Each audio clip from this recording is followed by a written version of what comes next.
बहुत समय पहले की बात है। हिमालय की गोद में बसा एक सुंदर और समृद्ध राज्य था, स्वर्ण राज्य। चारों ओर हरे भरे जंगल, निर्मल नदियां और शांत वातावरण था।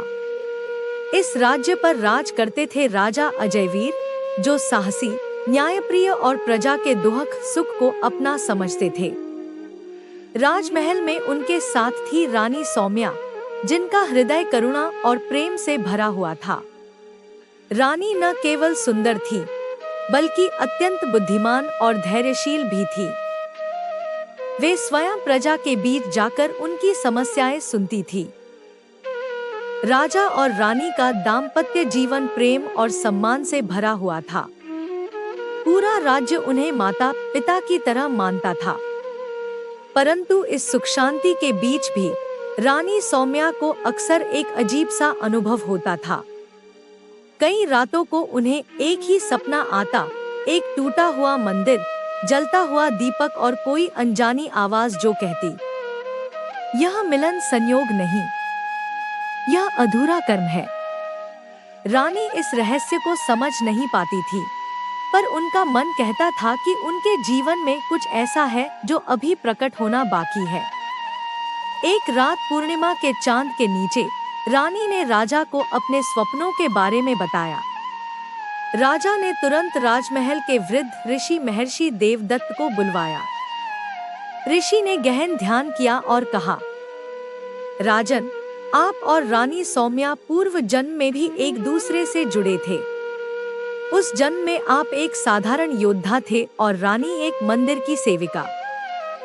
पूर्व जन्म में दोनों ने मिलकर एक पवित्र मंदिर की रक्षा की थी, पर एक अधूरी लड़ाई के कारण मंदिर नष्ट हो गया और वे अपना उद्देश्य पूरा नहीं कर पाए।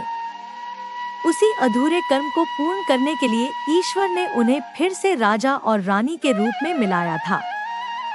ऋषि बोले, जब तक वह अधूरा कर्म पूर्ण नहीं होगा, आपके राज्य पर संकट आता रहेगा।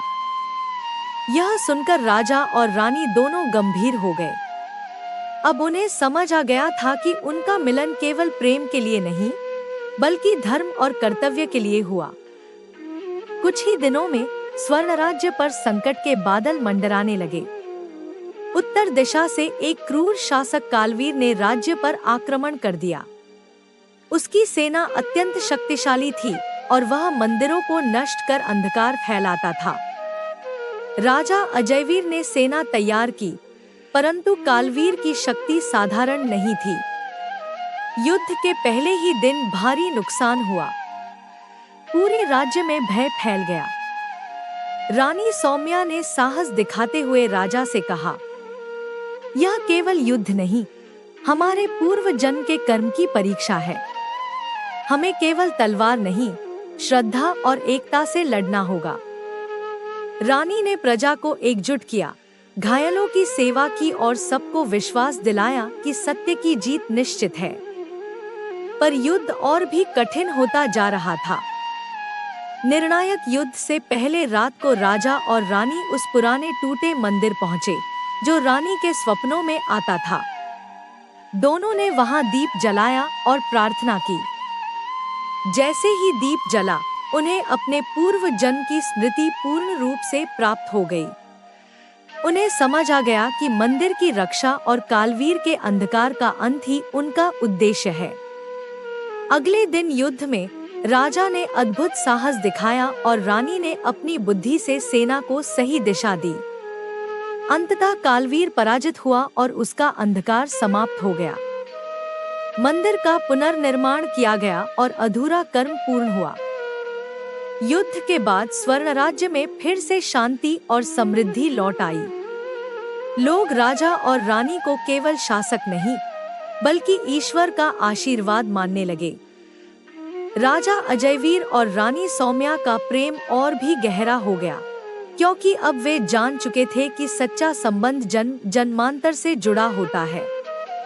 इस कहानी से सीख मिलती है कि जो कर्म अधूरे रह जाते हैं, जीवन उन्हें पूरा करने का अवसर फिर देता है। सत्य, धैर्य और प्रेम से हर संकट पर विजय पाई जा सकती है। और इसी शांति के साथ स्वर्ण राज्य सदा के लिए अमर हो गया।